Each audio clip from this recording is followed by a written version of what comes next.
We are hard at work to create the right support package for Canadians while protecting people's jobs and our economy.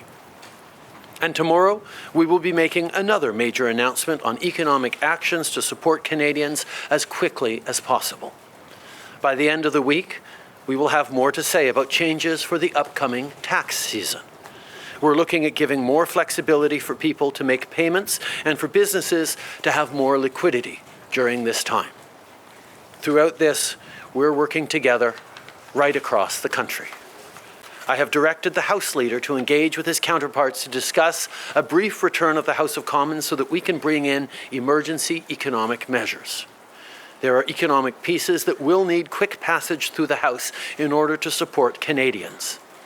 We are also examining the Emergency Measures Act to see if it is necessary or if there are other ways that will enable us to take the actions needed to protect people. State of emergency isn't necessarily something in itself. It is a way of enacting measures that otherwise would not be able to be enacted. So we are looking at the Emergency Act to look at what those measures are that it would make available and whether there are other ways without having to bring in a state of emergency that we could invoke them. We are examining that very carefully.